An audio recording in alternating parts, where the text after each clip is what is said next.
saat jadi panglima, beliau dianugerahi oleh Allah meletakkan batu pertama masjid.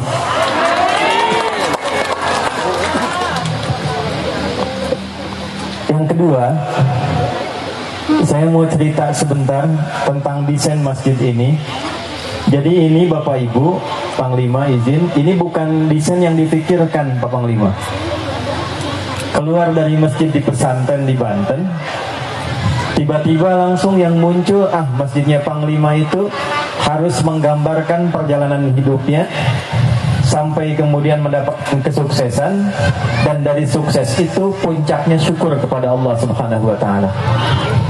Jadi desain ini Bapak Ibu sekalian, satu, ini ingin menggambarkan ada orang yang berasal dari satu daerah, tempatnya mungkin tidak terlalu banyak dikenal, tapi ia tumbuh, punya cita-cita yang kuat, punya tekad yang hebat, sehingga ketika masjid ini diberikan dengan sifat Allah Rahman, itu rahasianya ada di Quran surah ke-17 ayat 110. Jadi kalau kita punya cita-cita, punya harapan tinggi, Allah sampaikan begini, Qulid Allah awid ar-Rahman.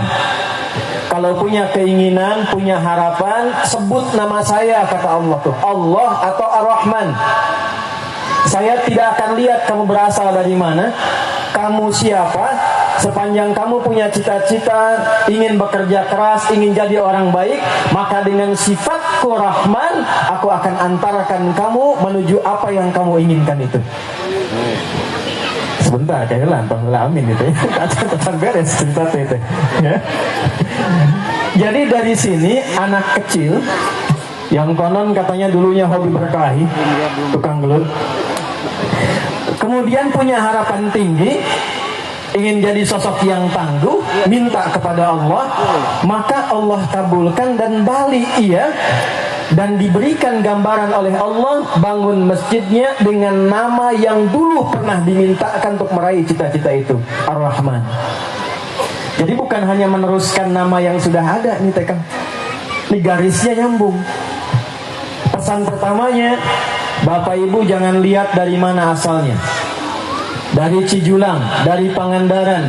Ini masjid ketika didirikan, lihat masjid ini, tatap masjidnya, jangan lihat saya berasal dari mana. Sepanjang punya cita-cita, masjid ini memberikan pesan kepada kita, minta kepada Allah, bekerja keras dengan kuat, maka apapun yang kita inginkan, Allah akan kabulkan. Seperti seorang anak Agus Subianto yang minta terdahulu, dikabulkan oleh Allah sehingga mendapatkan jabatan tertinggi di bidangnya.